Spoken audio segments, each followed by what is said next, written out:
आज बारडोली शहर में बड़ी संख्या में लोगों ने दिल्ली पुलिस के दमन के खिलाफ शांति के विरोध में प्रदर्शन किया और नीट पेपर लीक मामले में केंद्रीय शिक्षा मंत्री धर्मेंद्र प्रधान के इस्तीफे की मांग के साथ दिल्ली के जंतर मंतर पर कॉकरोच जनता पार्टी के एक महीने से ज्यादा समय से चल रहे विरोध प्रदर्शन के हो रहा था।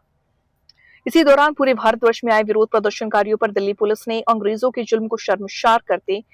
उनकी हद तक दिल्ली पुलिस ने स्टूडेंट्स पर बेरहमी से लाठीचार्ज किया और आंसू गैस की गोली दागी, जिसमें सैकड़ों प्रदर्शनकारी ने गंभीर रूप से घायल स्टूडेंट्स को न्याय मिले और लाठीचार्ज करने वाले पुलिस अधिकारियों और जवानों के खिलाफ कानूनी कार्रवाई करने की मांग की। जे रीते देशना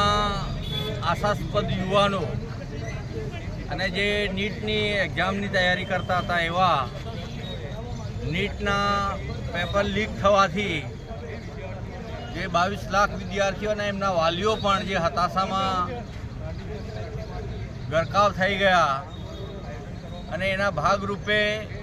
જે રીતે દેશમાં આંદોલન ચાલે છે લગભગ 36 દિવસથી જંતર મંતર પર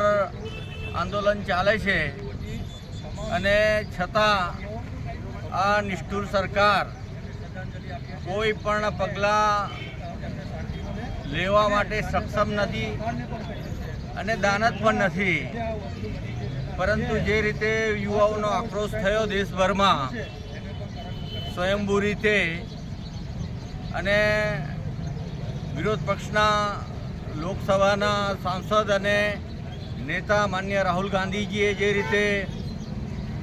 નરેન્દ્ર મોદી માન્ય વડાપ્રધાનશ્રીના નિવાસસ્થાનનો ઘેરાવ કર્યો અને માર્ચ કરી અને સરકાર પર જે રીતે દબાણ આવ્યું છે એના ભાગરૂપે આજે 2 કલાક પહેલાં માન્ય શિક્ષણ મંત્રીનું ધર્મેન્દ્ર પ્રધાનજીનું રાજીનામું થયું છે। એ તો માત્ર નાની માછલી છે, પરંતુ હજુ મગરમચ્છ બાકી છે અને જે ખરેખર ગુનેગાર છે એ હજુ પડદા પાછળ છે। એ લોકોનું જ્યાં સુધી રાજીનામું નહીં થાય ત્યાં સુધી આંદોલન ચાલશે અને જે 22 જેટલા નિર્દોષ વિદ્યાર્થીઓ જે આશાસ્પદ યુવાનોએ જે આત્મહત્યા કરી એને શ્રદ્ધાંજલિ આપવા માટે આજે કેન્ડલ માર્ચનો કાર્યક્રમ હતો। માન્ય વિરોધ પક્ષના નેતા માન્ય પ્રમુખશ્રી અને દરેક તાલુકાના પ્રમુખશ્રીઓ જે રીતે ઉત્સાહથી ભાગ લીધો છે અને જે લડાઈ હવે લાંબી ચાલવાની છે એની તૈયારી રૂપે પણ આજે અમે ભેગા થયા છે અને જ્યાં સુધી સરકાર રાજીનામું નહીં આપે ત્યાં સુધી અમે લડીશું।